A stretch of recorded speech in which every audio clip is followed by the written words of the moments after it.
Welcome once again to our series of shiurim on an introduction to the Halacha of healing, on healing, kosher healing, as they've dubbed it. Tonight, I'd like to discuss energy healing, which is a popular topic, which is a misunderstood topic, and that's what I'd like to clarify over here, which I spend in my book, my sefer. It's both chapters 25 and chapter 26, and the appendix A. Now, the very first year, I spoke about the idea that there's a lot of word confusion. We spoke about neshama, ruach, other terms. One of those terms that suffers from confusion because the word is exactly the same, but the meaning changes depending on who's using it and in what context.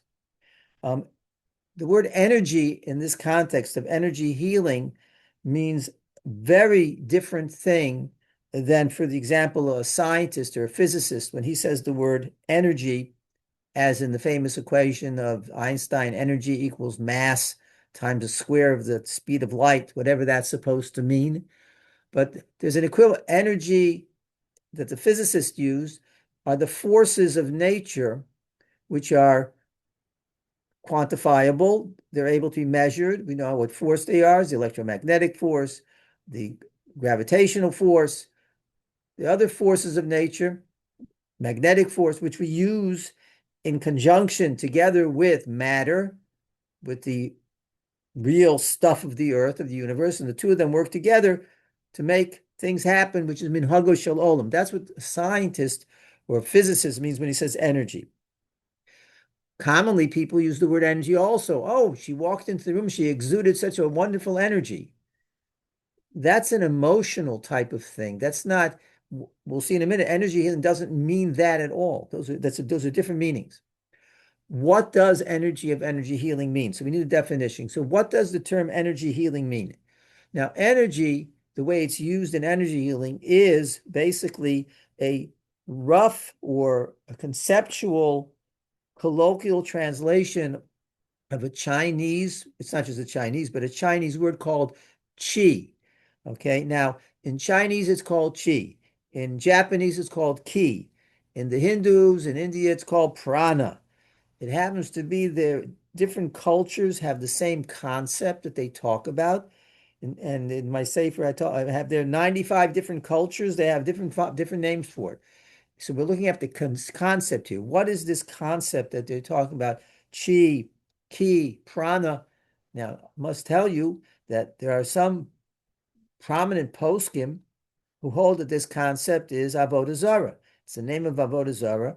And just like, and we will, Mir Hashem, discuss that more later this evening, in this year, that according to them, just like we refuse to say the name Jesus, and I use it here only for clarity, because otherwise we say Yashka, we manipulate, we don't use the name, because that's the avodah zarah, it's the idolatry. So we don't use the name, but we use some sort of corruption of it. Likewise, if you do hold, like those poskim, that it is an avodah zarah, we would not be able to use that name. And there are those who don't do it. I will be using it tonight just for clarity, because the problem is when we don't use the clear words, then often there's confusion from that. When we use an aphorism, it gets confused. What are we actually talking about? And therefore, a euphemism, and not a euphemism. Therefore, I'm going to use the word tonight, but beware. Okay, we'll find out soon, or you read chapter 27 of my book. My personal opinion is that it's not avodah zarah mamish, it's a suffix avodah zarah. That doesn't necessarily mean that therefore you should pronounce the word, but there are the poskim, and therefore you should be aware of that. But I will be using it tonight in order for clarity's sake, and that's why I'm using it. Okay, now, what does this mean? What are they talking about when they say chi or ki or prana? What does that mean? They're talking about what they consider the life force. What makes things alive? What is, from time immemorial, people have believed and known or thought that the forces of nature we call energy, okay, and matter the substance, the physical substance of it, the two of them together, somehow just put them together in a test tube or mix them together as long as you want, doesn't produce life. There's something more to a cow. There's something more to a horse than just the physics. Because there's death. When things die, so you still have the physical aspect, and even the energy, you can measure some energy of it or it's departed. But what is it that caused life? What makes something alive? Whether it be a human being, an animal, a vegetable, to something living, it's more than a stone. And yet the tree will take the nutrients from the soil and the energy from the sun, the electromagnetic radiation coming from the sun, combine it together. What makes the tree do that? Why does it happen? That's called a life force. That is what the Chinese, Japanese, Eastern religions call qi. That's an energy, translated energy. Now, that's not the same energy as the scientific energy. And it's not the energy that a person exudes. I walk into them, I give off an energy. It means people see that I'm in a good mood, or a dark energy, a bad energy. It means because it comes as nasty, as mean. It's an emotional thing. So this means what is the life substance force? So that is what they mean by qi. Now, they believe, that's Chinese medicine, they believe that this energy force, this life force, permeates. We'll see I'm going to discuss it more in detail a little bit later, but they believe that this permeates all of the environment. It's all over, it's all together. And if it's in harmony and it flows smoothly, then everybody's in good health. Animals operate, trees grow, grass grows. It just, everything works fine as long as we're in sync, in harmony with this energy, this life flow. That's a concept. That's a concept. And that's why Chinese medicine seeks, whenever there's an ailment or something is not working properly, so we want to manipulate or adjust either the thing itself, the person, to fit to this energy, or we're going to manipulate this energy to make the person feel better. Okay, so that's the concept. That's what chi is. That's what ki is, prana, all the names that they use. The Great Spirit in Africa, it's a different name. Once we are able to, that's their belief. Their belief is that there exists this chi force, this energy force. And let's not confuse it. I keep reiterating it because that's the problem here. This confusion is, oh, they mean something scientific. No, that's not what they mean. They mean that there is a life force. Okay, now that we have the definition as what it is, let's take a look, please, at handout 14. Okay, now, so before we go any further, before we even just talk energy healing, this concept that there is such a force that flows throughout all of nature, all of the universe, that there's such a thing, has absolutely no scientific support at all. Okay? It's been looked for. It's been researched. Okay? There is no indisputable cause and effect ever. And the claimed effect, whenever they say it works, it could be due to other causes. Who says it's there? Maybe it's something else that's causing it. Okay, and I explore this. I have on the handouts, you'll see page numbers. That's to the text where you'll find this conversation in my book and my sefer, where this is discussed. Okay, there are other possibilities. There's never been a scientific method study done to rule out that there's anything else affecting the change or causing the change or making the difference or causing the healing, that it can only be the energy. There's always other things that could be contributing. So how do you know that it exists? Okay. I continued there. There are no scientific methods concerning to prove, one, all supposed scientific made by the supporters of it are all the studies that you'll read. And I go through it in chapter 25 and also in the appendix. Either the studies are inconclusive, which is what I just said, could be other causes, okay? Two, or it's misinformation or fabrications, which is very common. What they do is they take something scientific sounding and they say, well, this is what's meant by energy. The big one today is quantum. The quantum theory proves the quantum theory is this energy. If you understood what quantum theory and what quantum mechanics is, and then you hear them make such a statement, you laugh out loud. It's a joke. The whole thing is, what are you doing? It's like coming into the kitchen and saying, you know what? All right, tonight we're going to eat hammers and nails for supper. Well, you just a hammer and put it into a pot with the nails and cook it up. It'll soften and then you eat it. That's ridiculous. Are you kidding? You're comparing, as in the Gemara's lesson, you compare, or in English we say apples and oranges. What are you comparing? It has nothing to do. One has nothing to do with the other, and yet because quantum science, quantum dynamics, quantum electric dynamics is such a complicated, complex, difficult topic, and there's all sorts of catchphrases and words that people use. So they take it and they say, well, people don't understand it, so let's move it over. Now, are the purveyors of energy healing guilty themselves of deception? I'm not sure. Could be they themselves are deceived. They just don't understand the concepts and they're deep enough, or they don't understand adequately, and they go and they put together, like a novice going into the kitchen and throwing together some of all the things on the shelf, and doesn't taste good afterwards. It's not something to eat, but put the paprika in together with the ice cream, right? Or put pepper right into pepper on your Bonaparte, right? Your Napoleon. Sorry, your Napoleon. Let's put some pepper on the Napoleon. Doesn't make any sense, right? But that is what is distributed in the public, right? And then the last part is archaic theories. In the late 1800s, when they're studying electromagnetics, and they didn't understand how does light travel in a vacuum of space. All right, this is one of those questions they dealt. Light, how does it travel? I mean, what is it? Okay, and I discuss this at length in my Sefer in chapter 25, a little bit in the appendix, much more in detail for the scientifically minded. Try to keep it simple here tonight, but they went out and they initially had a theory called that there's an ether. That means there is something in the space, the vacuum. The space is not a vacuum. They felt that space is filled with a substance called the ether. And when the light travels, it's traveling through the ether.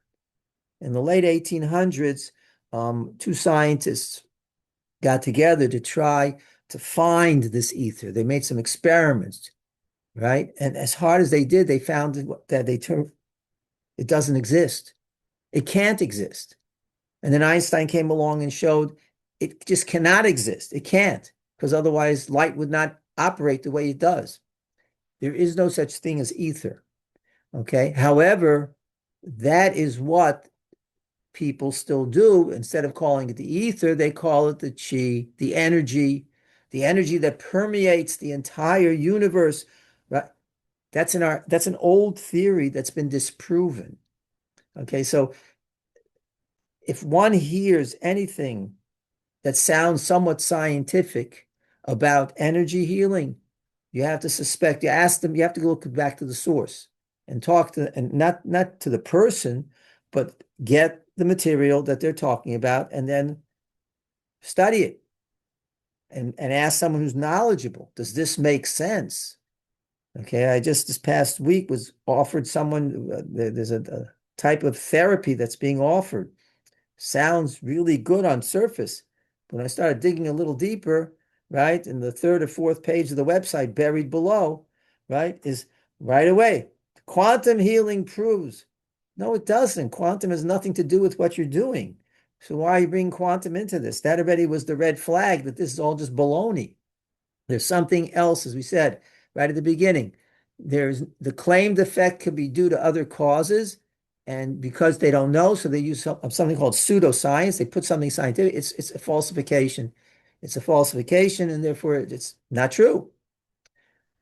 Now, one of the things that they've tried, 1 minute, let me see where I'm up to here. Hold on. Yeah. I want to go step by step here because otherwise it's confusing as it is. It's been done a great job here of hiding the facts, but that's why if we don't go step by step, it can be extremely confusing. Now, one of the things that are used for energy healing, they've developed an idea, a thought called a bioenergetic field. All right.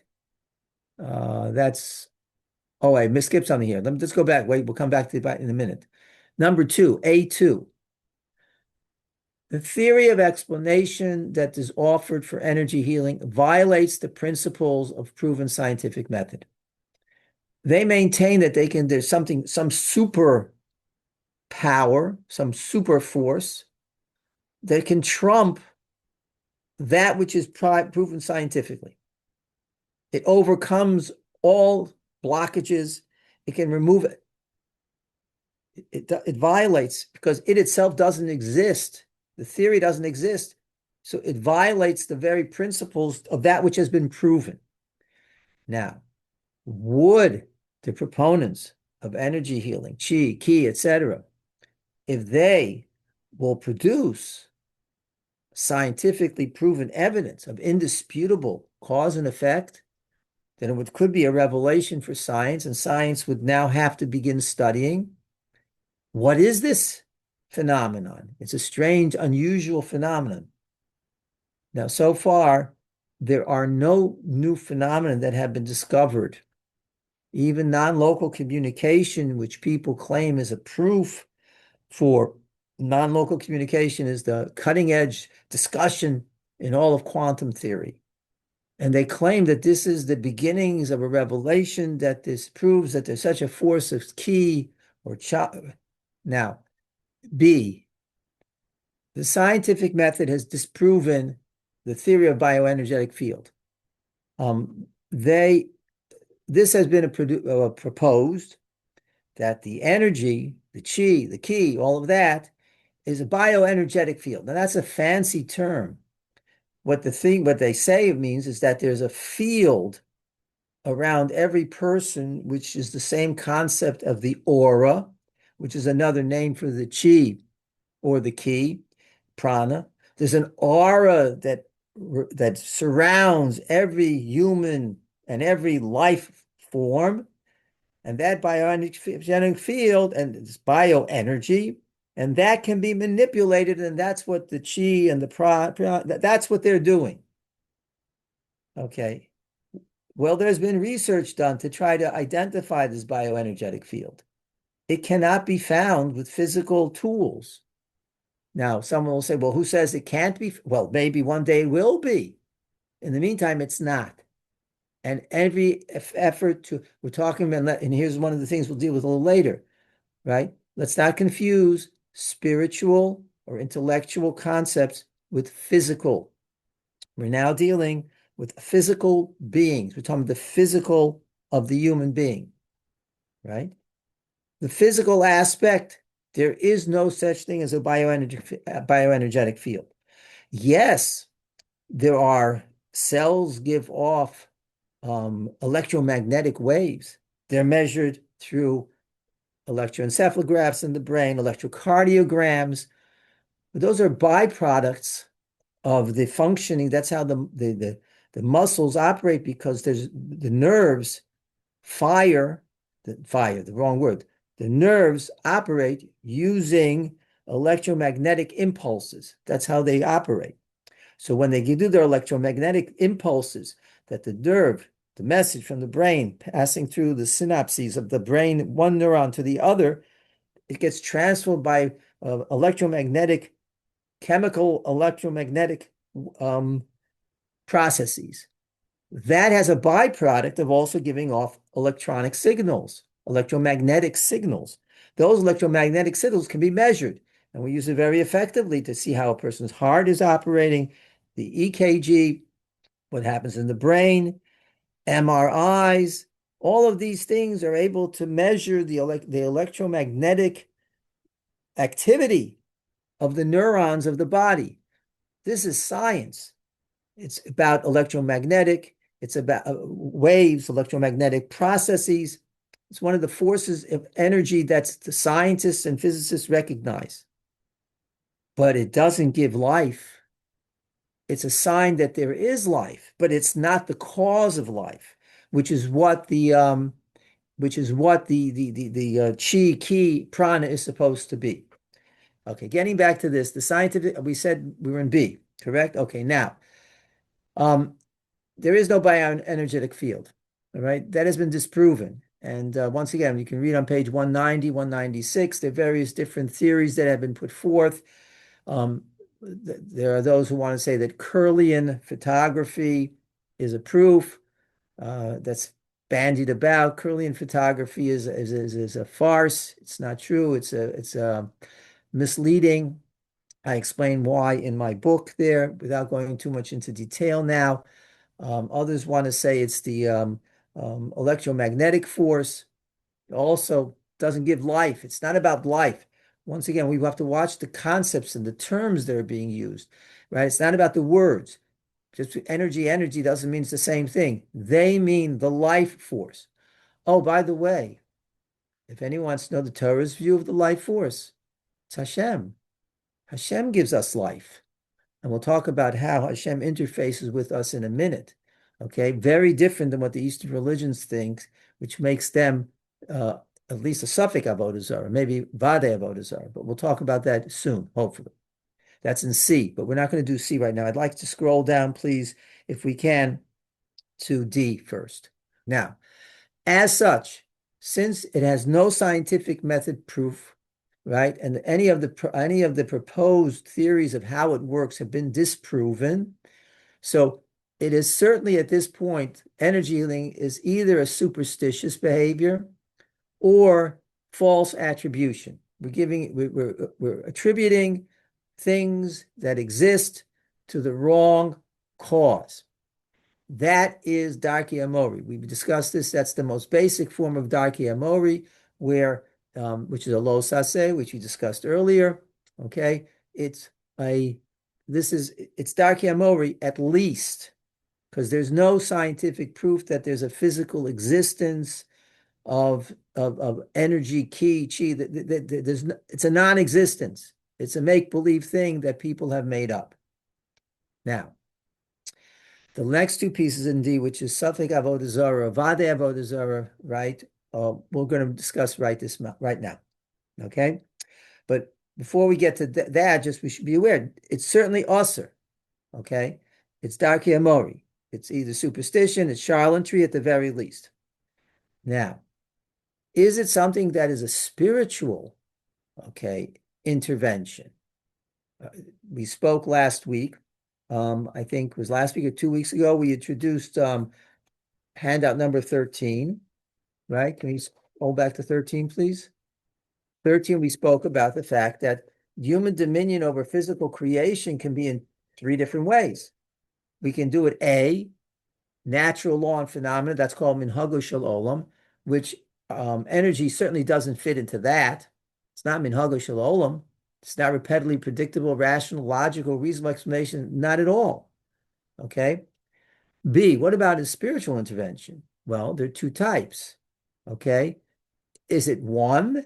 We'll talk about one when we get to C. We'll talk about what rabbis have attempted to do. But let's talk about 2. Let's say it is a spiritual intervention, but it's from the occult, right? So can we scroll down to B2A, please, the halacha? All right. Everyone agrees that the occult is osir, it's prohibited.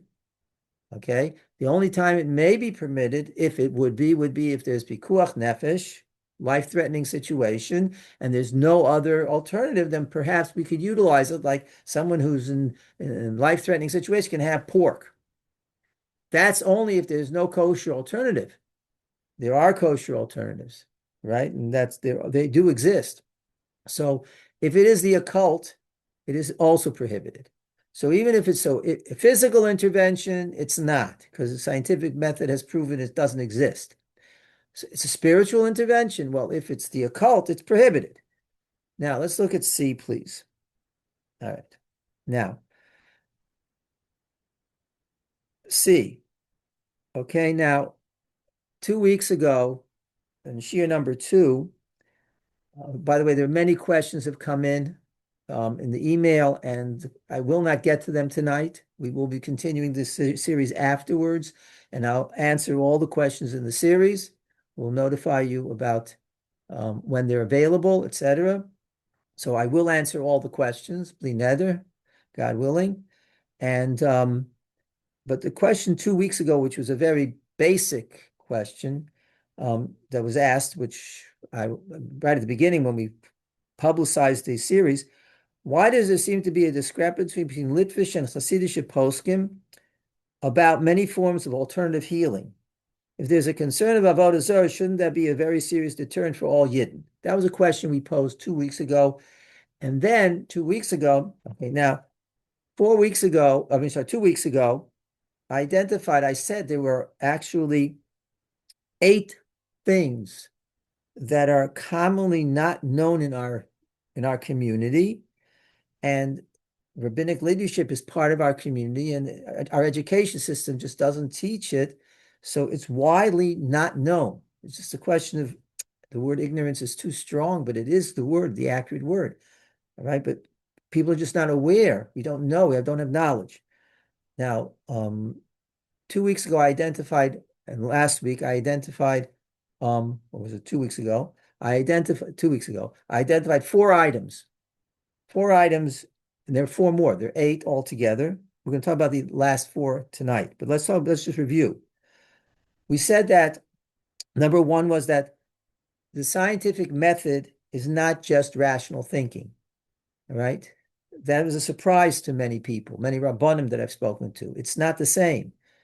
And we proved it 2 weeks ago, 3 weeks ago, and 2 weeks ago, that the scientific method is not the same as rational thinking. There's more to it. It's got to match the facts.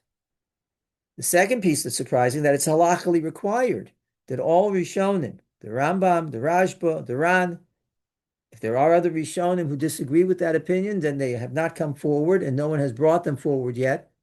The halacha is based on these 3 Rishonim or anyone who cites them or says like them. Okay, so therefore, and it's halachically required that there are 3 categories, not 2, right? There's what we discussed 2 weeks ago. There's minhago shel olam, right, which we spoke about. And then there's something called a siman, right? And there's something called darkei amori, which we've been discussing all along. And then it was 2 weeks ago, and last week we discussed what constitutes compiling evidence, nisayon. We spoke about how do we establish, scroll down just a little bit more, and you'll see that minhago shel olam is something that's 999 times out of 10,000. There's only one aberration out of 10,000 times. That's called indisputable cause and effect. Scroll back up, but right there, phase 3, which is what we call the clinical trial system, doesn't come anywhere near that, but that's acceptable for medications. But something such less of phase 1 or phase 2, or something that certainly violates scientific method principles, proven principles, certainly doesn't qualify. Okay, so those 4 things. Okay, now let's go back to handout 14. C. Now, there are many rabbis, and I addressed this in chapter 26 and 27, 26 mostly in my Sefer. Those are the page numbers there at the end of C. Rabbis have attempted to find religious concepts to support energy healing.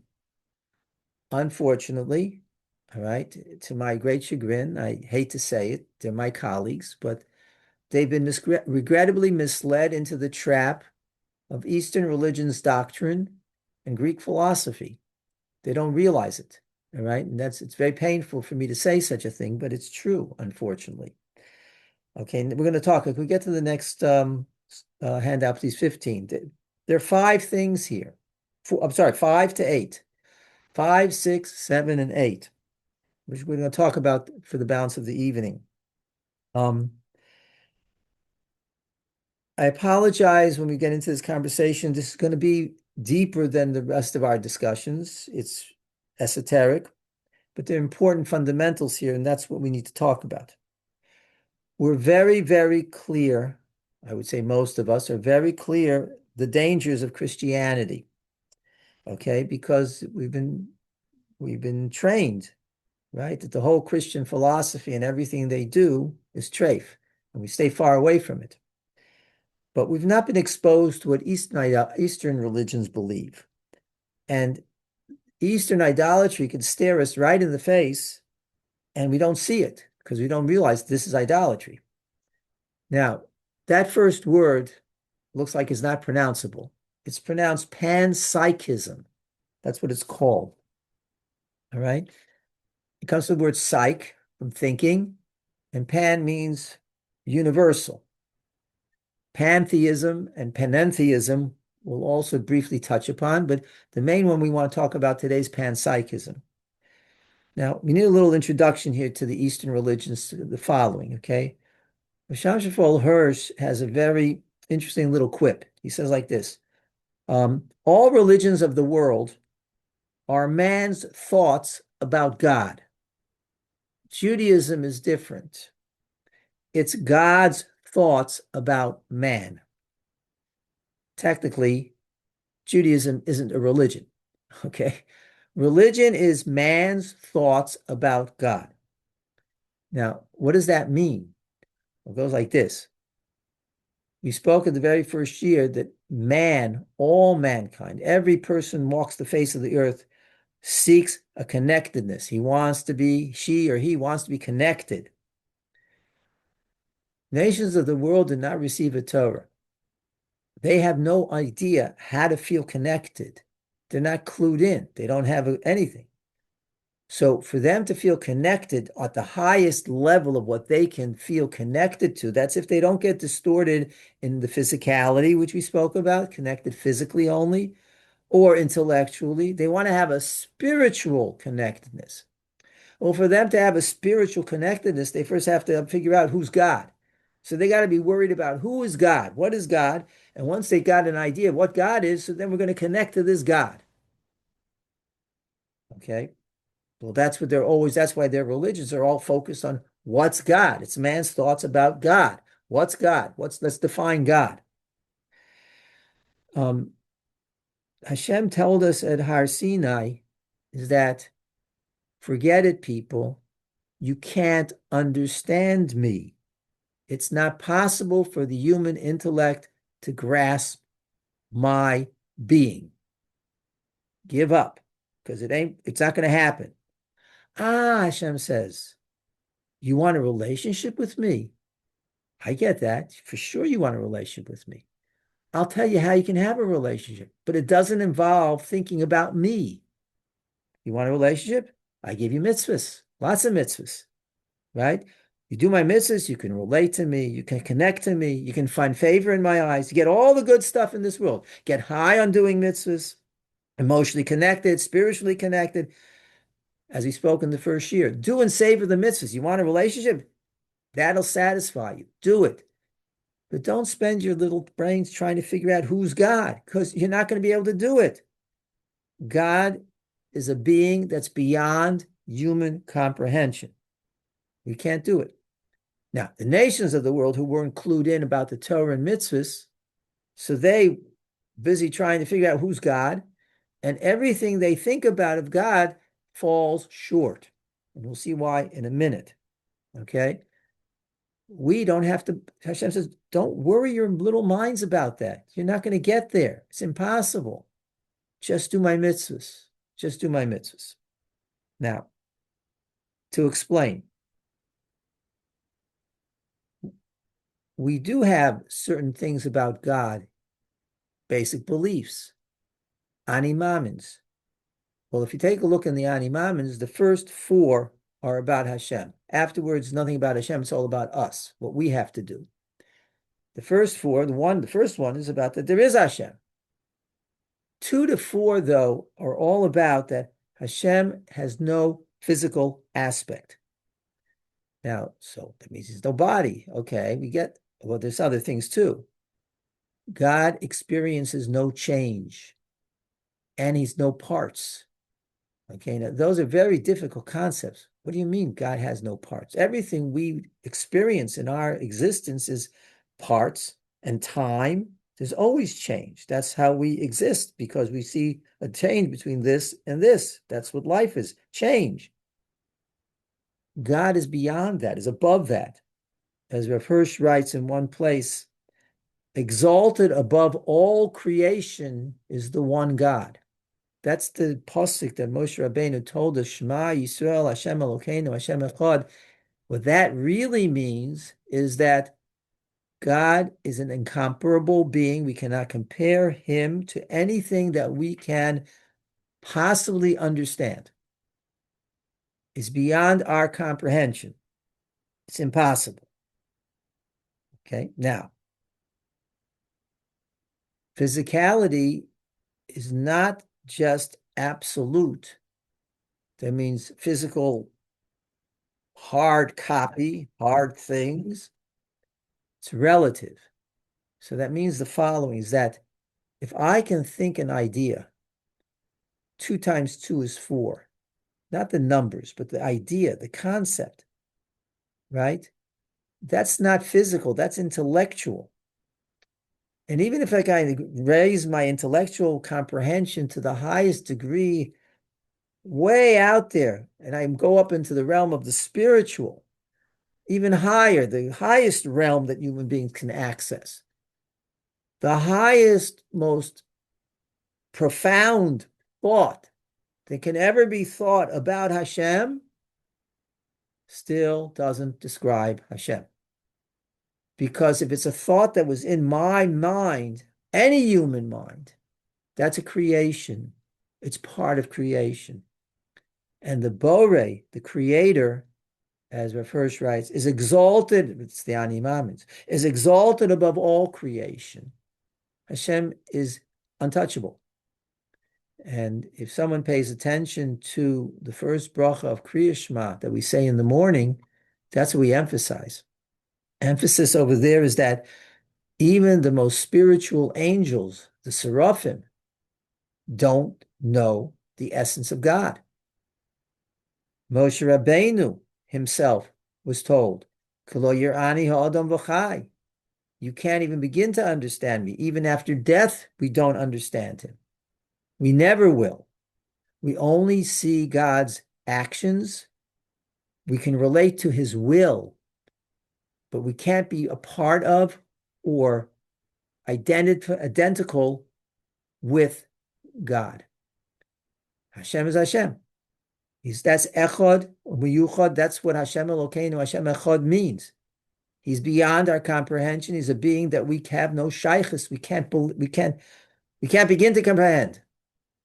We can relate to his will.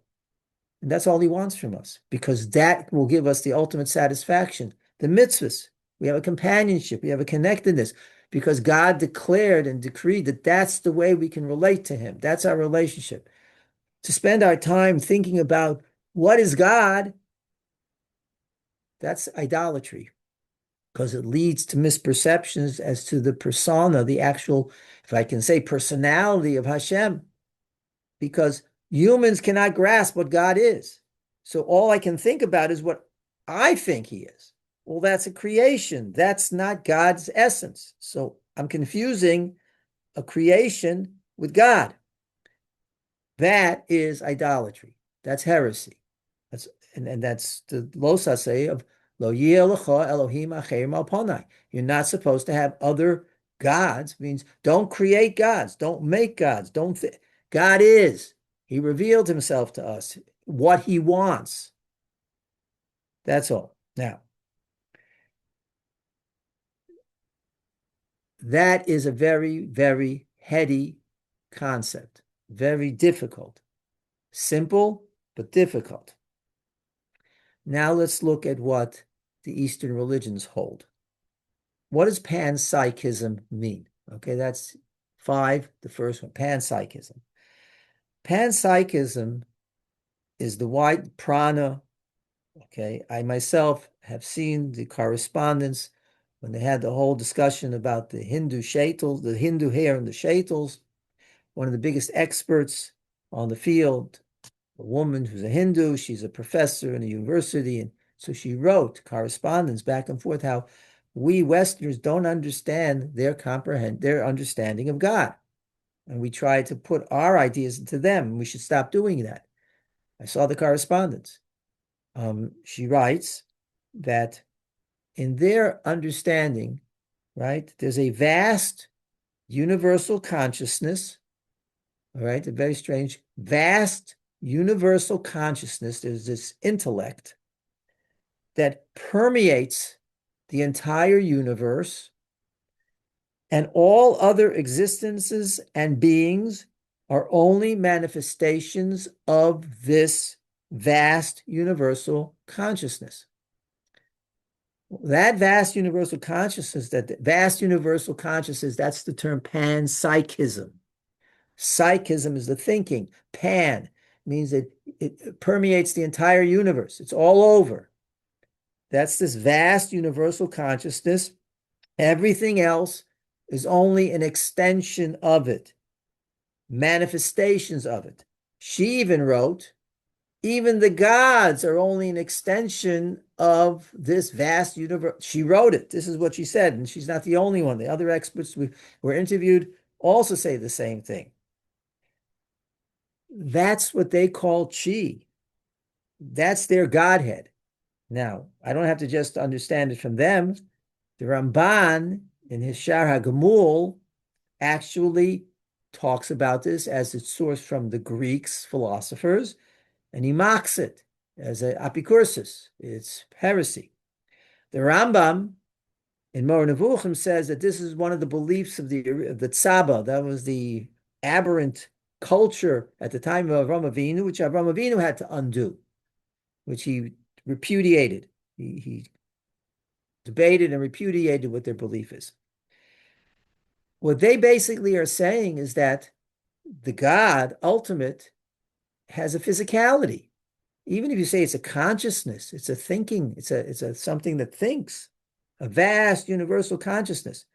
That's a man-made idea. It's using man-made expressions and attributing it to God. That is Hagshama. That is physicalizing God. All right? It's Avodah Zarah. Now, Christianity, we understand it's Avodah Zarah. You say God went into a human being. What? Are you kidding? Physical? Or that even in the most esoteric types of Christianity, where they say it's all just philosophical, but they're saying that God changed, right? Or God has parts. That's Avodah Zarah. Here, the Eastern religions are saying that God has a physicality, whether it be an intellectual, but they're demoting the spiritual into a physical entity, a vast universal consciousness. That's a mistake. That's Avodah Zarah. It's heresy. Okay? And that's why chi is usher. That's why some poskim hold it's mamish Avodah Zarah. Okay? In chapter 27 of my book, I question whether it may not be mamish Avodah Zarah, maybe a suffix Avodah Zarah. The technicalities of the halacha discussion are there in chapter 27. If those who would like to look at it, read it. But be that as it may, it's certainly, the idea is heretical, because the number 6 I have here on 6 on heresy of Akshama, physicalizing God, even in perception. Even if I take it to the highest possible thought that a human being can have and say that that's God, that's heresy. That's avodah. And if I serve it, it's avodah zarah, which is what they do. The Eastern religions offer sacrifices to this deity of theirs. It's avodah zarah. It's mamish avodah zarah. And if they don't offer sacrifices, they just believe in it, that's apicursus, that's minus, which is also usher. It's avodah zarah in thought instead of deed. And those are technicalities which I deal with in my tshuva on the Hindu hair in the shaitels. If someone would like it, they can ask me, I can share it with you.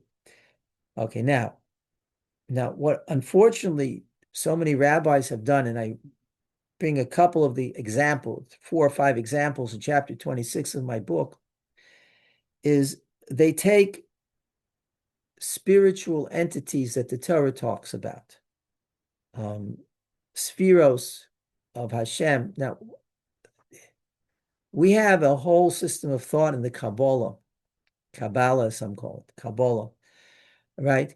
Which would appear does what I said don't do. We said that Hashem says, don't bother thinking about God. So the question is, what are this conversation about spheros, right? The representations of God into our world. It's beyond what we can discuss here tonight, okay, exactly how to understand it. But one has to be extremely careful.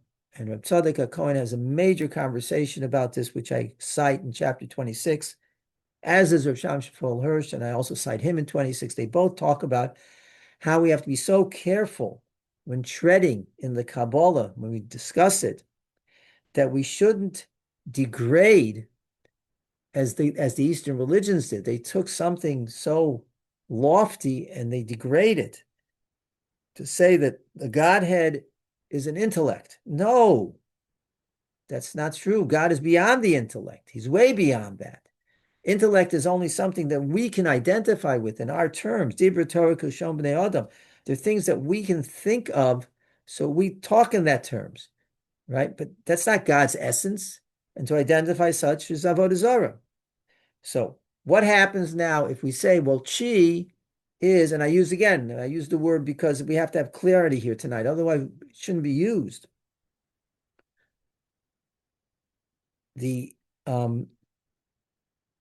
we take a sphere, one of the spheres, Chochmah, or Seichel HaPoel, right, or highly, Yuli, terms that are used by Chazal to describe very extremely spiritual concepts, things that are, if we wish to say, God, how God appears to, we don't see God. We see God appears to us in various different ways. So we call those spheros. Those are his costume of his will. This is what he robes himself in to be able to present himself to us. It's his will, but that's not his essence. So if I take those lofty, holy concepts, and then I say it's chi, so I'm degrading the divine and making it into a physical entity. I'm making it into an intellectual entity.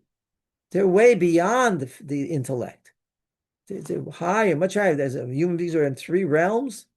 So these are it's called the Olam HaAtzilus. That is such a lofty, it's way beyond the intellectual level. It's very high levels. And I bring it down into the intellectual.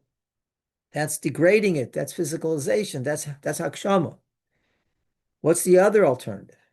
So the other alternative is no, I'm not. That's not. What I'm doing is I'm saying that chi, God forbid, which we see by their definition, that's not what chi is, but they want chi is one of the spheres. Lahavdil. It's heresy to say such words, but I'm doing the plate to talk it out. Well, then what I'm doing here is basically, then it's a spiritual intervention. Let's go back to number 13, please. There's a spiritual intervention of the kosher type, right? B. In handout 13B, kosher means and not, right? Kosher, one. Hashem's names, the spheros, pronouncing them as by through Hashem's red. So in other words, by manipulating the chi, when I'm manipulating these, I'm doing a kosher spiritual. Well, if that be the case, it's usher also. Scroll down, please, over. The halacha is that mystical. The Shulchan Aruch paskins already, and the Noisei Kalim, and the Arizal, and the Ramchal. We don't have the Tahara Paraduma. We don't have the Madregos of Ruach HaKodesh and Tahara. It's usher to do this. Can't do this.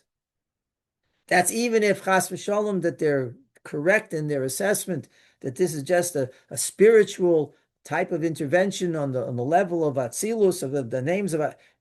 But it's baloney because we just see them the way they identify it themselves. Chi is not that. It's a vast universal consciousness. That's nothing ruchnius. That's nothing spiritual. That's intellectual. And for the whole idea to have, as I put in C, they've attempted to find religious concepts to support energy healing. They've fallen either to the trap of Eastern religion's doctrine, right, or Greek philosophy. And we'll talk about that right now in 7 and 8.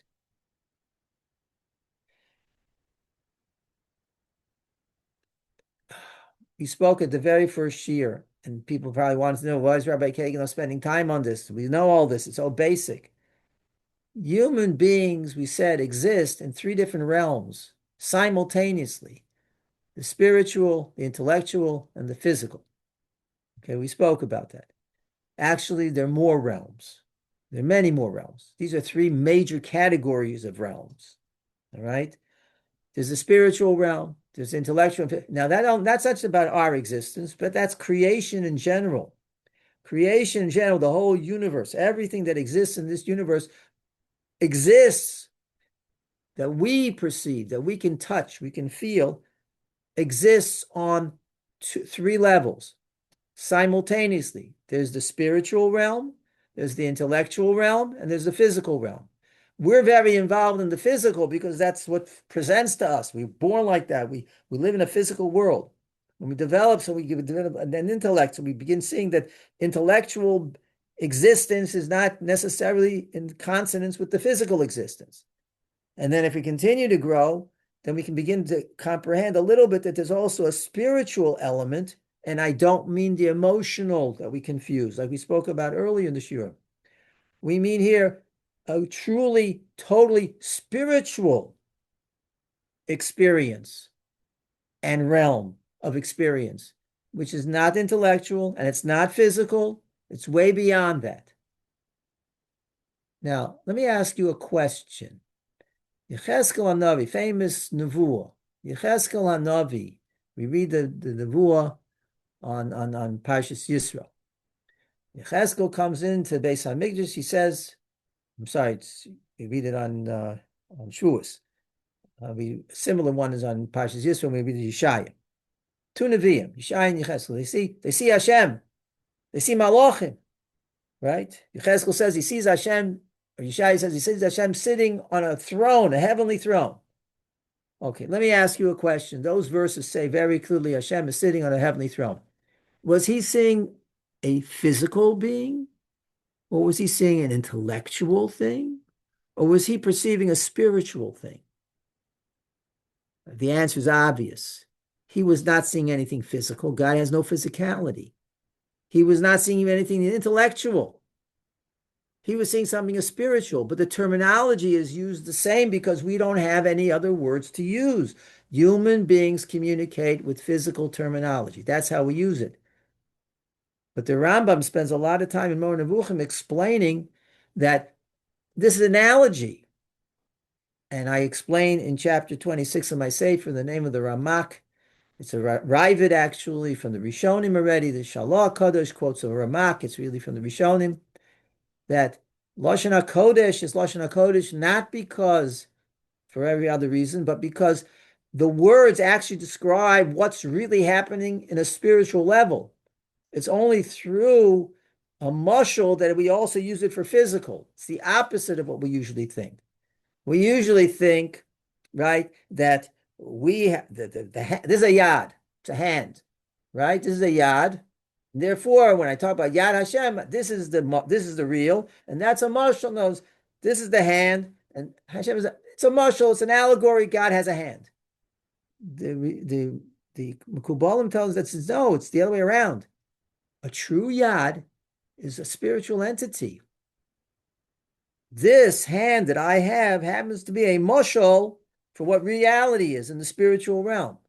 That's a profound thought. It's chapter 26, right at the beginning. You can read it there, right? Shalah, quotes Ramak, it's a Ravid. Sham Shaul Hirsch uses this on a regular basis in his commentary on Chumash, even though he doesn't say it.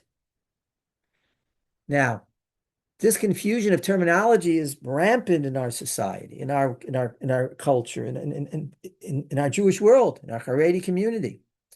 There are words used by Chazal to describe the spiritual that we apply to the physical. And then we come out with the wrong conclusions, right? That's Hakshama. Got to be careful. If I see a medrash that describes certain things, well, I have to, is the medrash saying about the physical world, physical realm, or is it talking about the spiritual realm? Or is it talking about the intellectual realm? Where is it? Where is it? And just because a word is used doesn't mean that therefore, oh, it must mean this. No, mehichatesa, maybe it's completely misunderstood. And I show this in chapter 26, that unfortunately too many Rabbanim have done this. And that's where they come up with this idea that chi or energy healing is really okay. It's not okay. Here's the definition. It's panpsychism. And just for completeness, pantheism is a worse form. Instead of an intellect, God appears in all of nature, right? Every animal has God in it. That's pantheism. That's idolatry. It means God's physical. And panentheism, that's one word, that's the Sikhs believe in panentheism. The Sikhs in India, there's some rabbis who want to say Sikh is not Avodah Zarah. It's not true. It is Avodah Zarah. Panentheism is that God exists externally, like the Jewish thought, but he also enters and includes in the physical as well. He permeates, but he also has part of his existence external. That's called panentheism. Also Avodah Zarah. All right? Panpsychism, which elevates the idea of God at least to an intellectual being, is also a heresy. And if it's served like the Hindus and the Chinese do, then it's Avodah Zarah. And chi is that's what chi is. Chi is the panpsychism. That vast universal consciousness is prana, chi, the spirits, the great spirit, as the indigenous American natives said, they called it. It's idolatry. And then the eighth mistake, which is so common, too common, unfortunately. Gashmi and Ruchni, we use those words all. Gashmi is physical, Ruchni spiritual. Gashmi and Ruchni are not what we call binary. It's a scientific term. It's not either or. They're not absolute terms. If something's Gashmi, it's not Ruchni. If it's Ruchni, it's not Gashmi. Right? So if I say something is Gashmi, so it must be Megushim. It must be physical. If I say the Ruchni, it must be spiritual. Yeah, that's if you only have two states. But there are three at least. There's a realm of physical, there's a realm of intellectual, and there's a realm of spiritual. Now, if I want to make a comparison between, it's like the word bigger and smaller. All right? Is an ant bigger? I'm sorry. Is an elephant bigger? Bigger than what? Well, an elephant is bigger than a lot of other animals. But is an elephant bigger than the Empire State Building? No. The answer is bigger and smaller are relative terms. You have to have your frame of reference. What am I comparing it to? Likewise, Gashmi and Ruchni are also relative terms, which means what am I comparing it to? So, for example, the Ramban says that even the most esoteric, lofty, spiritual concept of what we call the Olam HaAtzilus, the raiments of God, the Ramban says they're Gashmi. What are you talking? He means in relation to the Ribono Shel Olam himself, they are Gashmi. They are Mechudesh. They are created. He doesn't mean that in reference, Atzilus compared to the physical world is Ruchni. These are relative terms. These are not absolute terms. And this is something that profoundly affects everything we read.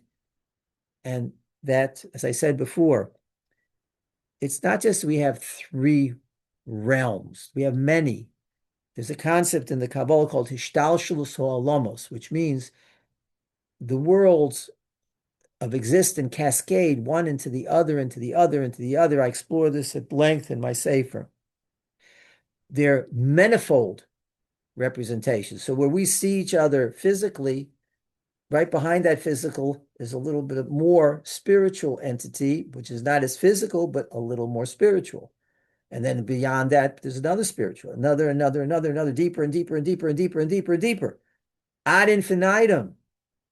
When I say something is Gashmi in reference to what, it's always relative. And therefore I shouldn't just jump when the Sefer writes, well, this is a Gashmi. Oh, it means part of the physical world. No, it means in relation to the reference point, it's more Megusham. It's more physical. It doesn't mean that therefore it's absolutely physical. And this is a mistake that permeates too much of the literature. and causes the errors that have happened. Okay, there will no longer be any more Zoom platform. We will be continuing on the shiurim. We'll continue on the 3 platforms that were advertised. That means there will be the YouTube platform and also the Google Drive, thank you, and also the call-in platform. All of those will continue to function, right? And we will notify everyone on the mailing list when a new shiur is put up, okay? The fact that there won't be a Zoom gives more time flexibility to record the shiur and then be allowed to put up. So I hope to be able to put up in a more timely fashion that the material should be readily available. I can finish the handouts, B'mitzvah Hashem, and I will answer all the questions that are sent in. Bli neder, that's my plan. And thank you for all your time. And I'm sorry for leaving it somewhat hanging, but we have to be aware that energy healing, the word energy does not mean, all right, anything other than what they say it means. And that's an idolatrous concept. Whether it's mamish avodah zarah, safek avodah zarah, so that's a technical loophole in the halacha, perhaps, which has an effect also on the Hindu hair for shaitels as well. Okay, but that's not for now. I have it all written up. If those would like to access the literature, please let me know through the website, through the email address, and I certainly would provide it. I'm not hiding anything here. And if any of the Rabbanim find that what I'm saying, Lomdim find that what I'm saying can be repudiated, can be changed, Adarabba, I'm not here to make things usher for people.